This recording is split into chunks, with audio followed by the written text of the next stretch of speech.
The final season of Sex Education dropped last week, so I thought I'd give my honest review of the final season. So let's get into it. Firstly, I thought the season wasn't the best of seasons, but it was still a watchable, bingeable series. I mean, I watched it in 3 days, which is pretty bingeable when you have a lot of stuff to do. So it definitely delivered on being a good show, but it wasn't as good as some of the previous seasons, that's definitely for sure. And a lot of things I've read online is that they didn't like the new cast as much, but I think the problem we had with the new cast wasn't so much that they weren't good characters by the end, it was the fact that there was too many new characters. I thought there was so many characters. It was more like it was a reboot season rather than a final season, and we had to have lots of time given these character development, otherwise you just kind of didn't really feel attached to their characters. I mean, let's think how many new characters there were. There were all the new students, all the new teachers, there was that girl Adam works with, there was probably some other characters who were a recurring cast who I'm just forgetting off the top of my head, but there was so many new characters we had to get to terms with, and a lot of them had a lot of screen time, which I think is why people didn't get on board as much, because we've developed over the 3 seasons these attachments to these characters, and now we've got so many new ones. It really, to me, just felt like a reboot season.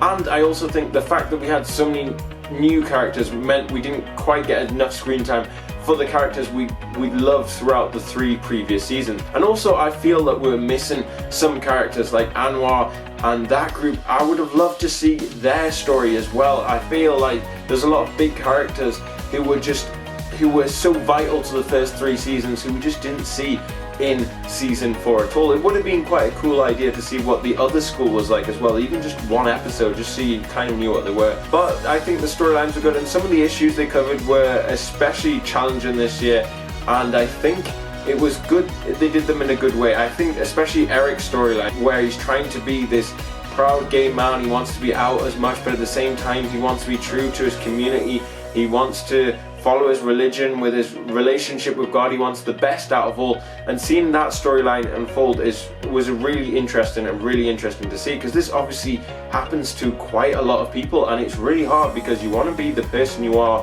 your sexuality and open and out, but you also have this relationship with God and then the relationship with the community.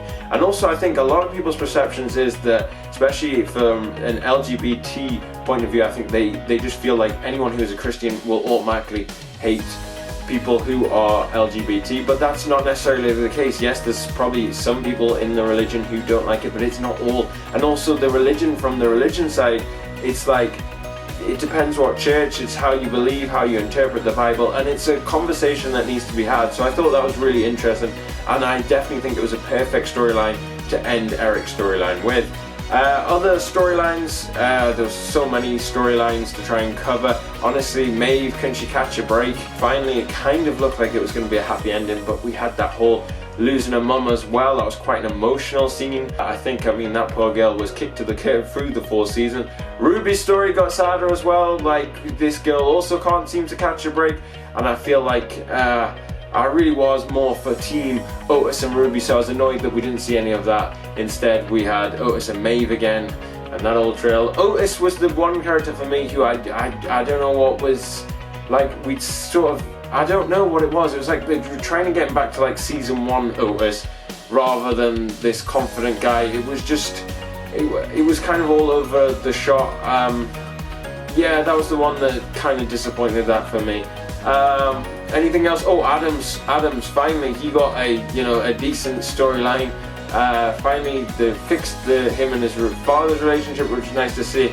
He also managed to find him a new love interest, and I kind of want a season 5 to see how that would develop, but obviously we're not going to get that. Yeah, so overall I'd say it wasn't the best season, wasn't the worst season, and they just tried. I think the problem was there was too much to take in. It could have been done if it was double the length of the season, I think, so we had more time for those characters we loved and grown through the 3 seasons with, but also giving more time to those new characters so we could bond with them more, because I mean, there were so many characters they were trying to fit storylines for, it just kind of got a bit overwhelming. But those are just my thoughts. It was a bit of a rambling, honest review. Hope you enjoyed. If you did, make sure you give this video a like, and why not subscribe to the channel if you're new. We make TV and film videos every day for you, so I'm sure there's going to be one you want to see. And if you want specific TV shows or movies covered, make sure you also put that in the comments, and we'll try and get them done for you as soon as possible. But anyway, I've been Lewis, you've been watching Gated Theories. Thanks for watching, and we'll see you very soon for a brand new video. Thanks for watching, guys.